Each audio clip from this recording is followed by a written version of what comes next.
Every week, both men and women lose their lives as a result of domestic violence. For every 2 women that die, we never look at the other figure. 1 man also dies. But all anyone in authority wants to talk about are the female deaths. And 2 women, at least 2 women, die every week at the hands of their partners or their former partners. I mean, if every week 2 white women and 1 black woman were killed due to domestic violence, what would a government minister say? 2 white women a week are killed as a result of domestic violence. This is a very serious problem for white women. I don't think so, but they seem happy to ignore male deaths from domestic violence. And 2 women, at least 2 women, die every week. Women will, when they do murder, tend to use knives. Or another thing, they do get other people to do the murders. There's quite a lot of substitution there. Violent people are violent, be they men or women, and quite simply, if you look at what happens in a violent family, all the children are infected. This idea that the feminists try to put about, which only boys inherit the violence through the violent behaviour, is rubbish. Girls are equally affected. I felt that if I wasn't there, she would take it out on them. The reason for believing that is that my wife was abused as a child.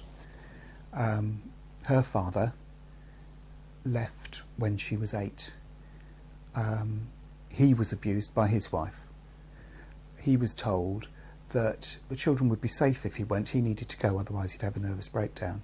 And the children would be safe, but they weren't. As soon as he'd gone, she started on them. She's incredibly like her mother, but she won't accept that there is anything about her that is like her mother because her mother abused her and because she doesn't want to see it.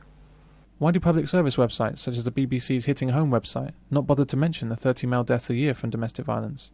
The BBC says that 81% of domestic violence is caused by men, and that's why their site concentrates on women. That figure is not actually correct, but even if it was, is this explanation reasonable?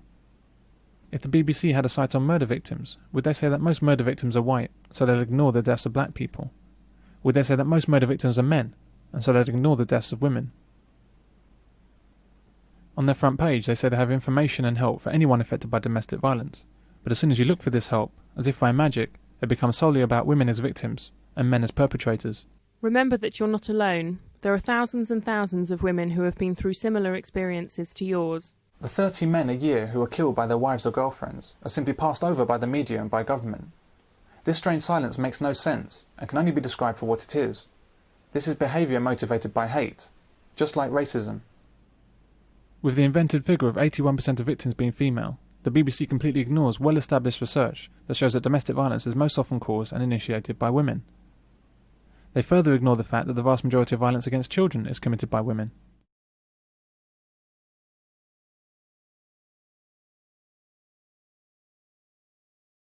The BBC goes on to justify why they ignore male victims.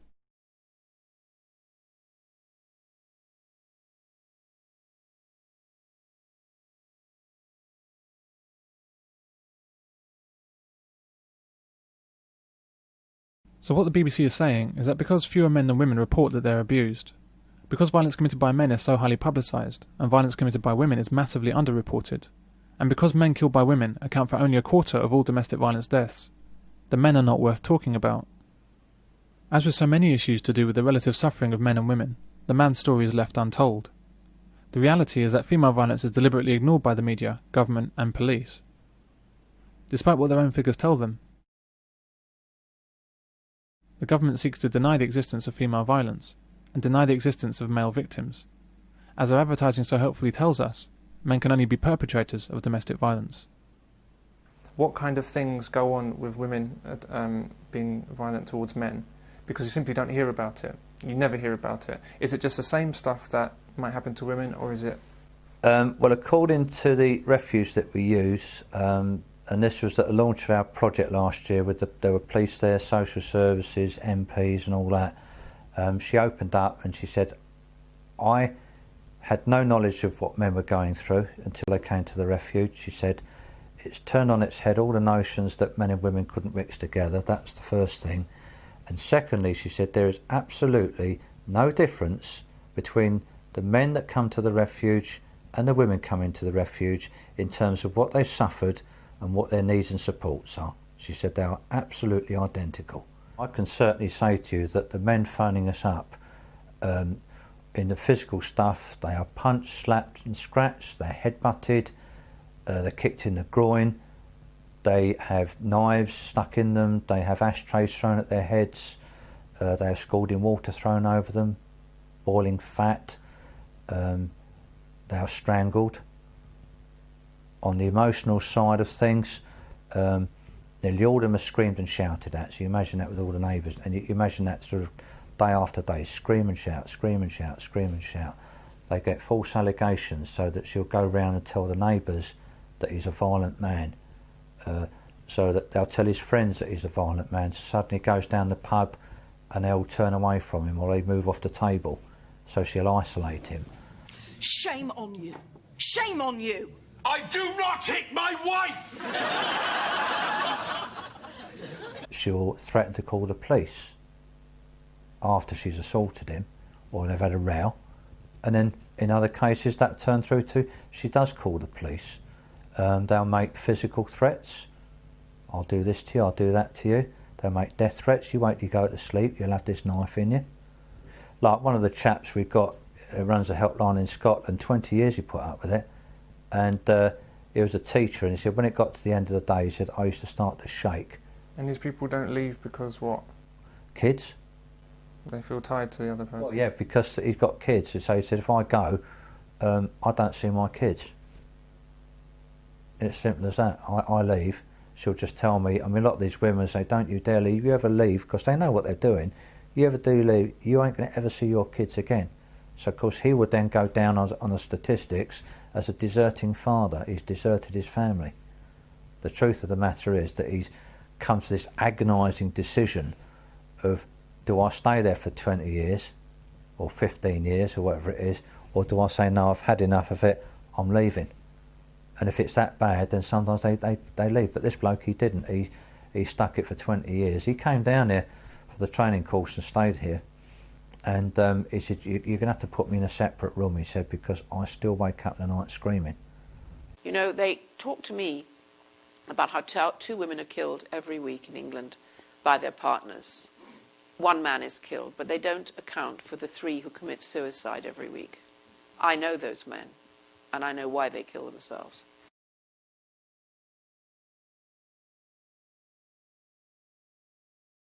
And this, the new prospect, which is where whether the woman likes it or not, the man is taken to court by the Crown Prosecution Service and prosecuted. Getting convictions is still not easy. Sometimes proving guilt is impossible without a statement from the victim. Until this year, the police were unable to prosecute men whose partners wouldn't give evidence against them. But now the policy's changed, and charges can be brought even when a partner refuses to cooperate. The reason most women won't press charges against a man is because they know perfectly well the violence is consensual between the two of them. It meets needs they have of each other. He was about 6 feet, wearing jeans. No, he was wearing a tracksuit. Since when's a tracksuit made of denim? Don't tell me what I saw, Morgan. He thinks it's funny making me feel like shit. Do you think you could pick the man you saw out of a lineup? I could. She's useless. He's right. I have a terrible track record picking out men. You know, it's too bad that psycho didn't cross your path. Oh, you are... Okay. Arrest her! Arrest me? Okay, let's just calm down. If it was me smacking her around, you'd lock me up! Asshole. Bitch! Take her away. And that is a matter of therapeutic care. That's what I'm saying in this paper. It's a matter of therapeutic care, that they have to look at their needs and what it does to them and their children. Just prosecuting him when she's going to go straight back to him as soon as he comes out is a total waste, A, of understanding, and B, of the use of the law. We're ready to go. We worked it all out. We'd like to drop the charges. Well, you can just express your undying affection to the judge. You're not letting us go? Not till the van shows up to take you downtown. Asshole. Bitch! For men violently harmed by women, there are virtually no local government or charitable resources to turn to for help, whereas for women, there are a wealth of services funded by the state. And that if there's a phone line there in a county or a national phone line, anybody that's experiencing domestic abuse should be able to phone that line and get help. It doesn't actually make sense drawing a distinction. It really doesn't. No, it doesn't. Do it for any other crime. It astounds me. For this. It's like having a dentist. You want to have a dentist for men and for women, and gays go to that dentist. You're white. Oh, you can't. That's just only for Asians. This one, so you can't go to that one. You can go to that one down there, but that's not open today. You know, that's rubbish. You're a human being, aren't you? It's a terrible waste of public money because it's not actually reaching out to all the victims that it should be reaching out to, and worse than that, it's excluding men. And if it's excluding men, it's excluding their children because their kids see it all. You know, when Dad's having the crap beaten out of him, or his wife's bottling him one, or she's giving him all the mouth and putting him down all the time, the kids are seeing all this. And in the worst cases, they're copping it as well. And I keep saying to the Home Office, and I say to Women's Aid or Women's Refuge, all right, I know you're only interested in women, but what about kids? Don't they count?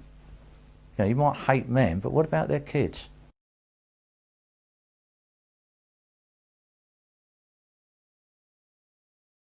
This is yet more hatred of men, but such is the commonality of such anti-male sentiment, you might not immediately see what I mean. Of all the services available to assist domestic violence victims, only refuges are exclusively for whites. It's strange how we don't appreciate how evil these modes of thought are, except when they're applied to other groups. Why is it only when you substitute men for any other group of individuals, blacks, Muslims, Jews, gays, the disabled, or indeed women, that words like this become a hate crime?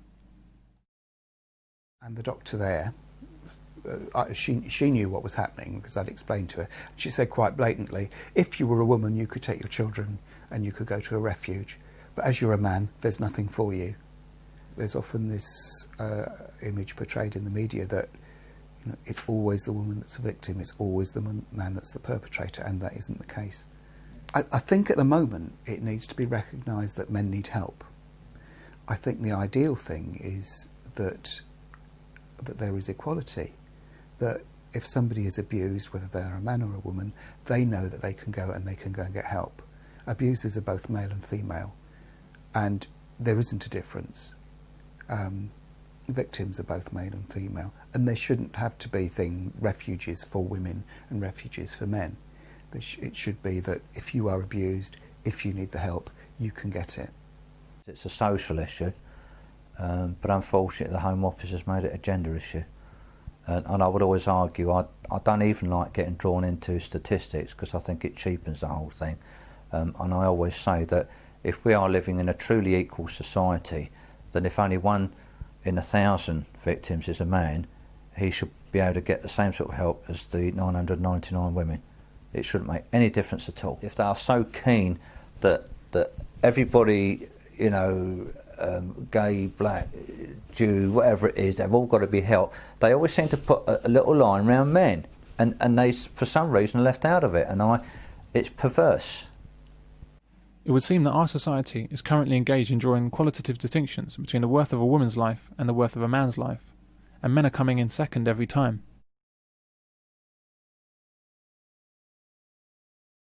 But maybe the BBC is not hating on men. Maybe I've misjudged them. So I looked into how the subject of homelessness is treated on the BBC. A little published fact of homelessness is that over 90% of homeless people are men. Homelessness is a very real and present danger for men. Many men are closer to this state than they might realise, particularly if they're involved in a relationship with a woman. If it comes to an end, the norm in the family courts is that she gets the house, which he pays for, and he gets his mate's sofa. So, with over 90% of the homeless being men, you might expect the BBC to mention this fact, and perhaps make a statement of the kind, why this site refers mainly to men as victims of homelessness.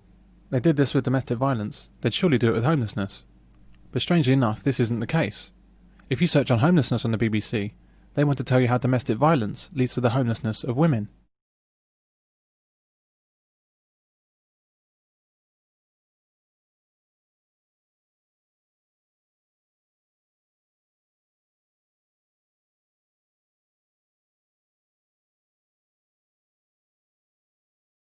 But we should look at what this actually means instead of what we're led to believe. Leaving out children for simplicity, the statement 16% of the homeless population does not mean that 16% of all homeless people are women escaping domestic violence. It means that of the 10% of homeless people that are women, 16% of those are women escaping domestic violence. That means 16% of 10%, or 1.6% of all homeless people may be women victims of domestic violence. A whole 1.6%. For this tiny group, the government leaps in with £9 million. This money goes to shelters and special schemes to help women, and only women, to get off the streets. A homeless woman only needs to claim that she's been abused by a man to gain benefit. In the meanwhile, the overwhelming majority of the homeless, men, are left to languish on the streets with neither help nor interest from the government or the news media.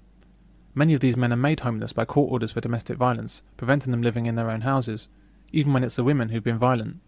It doesn't matter what if he's scratched and whatever, he's taken out of the situation because it's a positive arrest policy. The Lancashire Constabulary policy is to effect an arrest where a power of arrest exists, and it's certainly drummed into officers that is the positive intervention and positive action that is expected of them at the scene of a domestic violence incident. She said she'd hit him around the back of the head with something nasty and blood was flowing from the back of his head.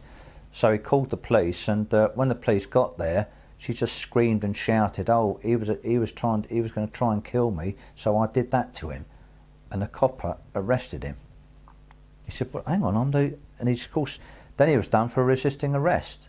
Thanks to Harriet Harman, a man can be found not guilty in a court of law, but a judge has a right to what's called a yellow card, and he can issue that to the man, and he can't, even though he's been found not guilty, go back to his own home and his children. How can we be making laws that do that? The BBC would rather highlight how men might be responsible for the homelessness of a tiny group of women, rather than even mention the fact that enormously higher numbers of homeless people are men. In light of this fact, it's somewhat surprising to see the picture of a woman heading up the site. The BBC then say that homelessness can affect anyone. It can hit families and single people alike, young or old, men or women. But this is quite obviously a misleading statement. If homelessness can affect anyone, then why are over 90% of the homeless men? What is it about the way our society treats men that means that they end up on the streets and women don't? And why is it that when percentages were 81% women to 19% men, which are the BBC figures for victims of domestic violence, the BBC simply dismissed the murders and other suffering of men in domestic violence incidents as a minority not worth discussing? But when the percentages are reversed, as with homelessness, the BBC tells us that it can affect anyone, men or women, and women are not dismissed. People lose their homes for a wide range of reasons: falling out with their family, suffering from domestic violence, or being evicted by their landlord, to name but a few. Why does the tiny incidence of domestic violence get headline billing? That's like saying, people die for a wide range of reasons: old age, disease, and being trampled by elephants, to name but a few.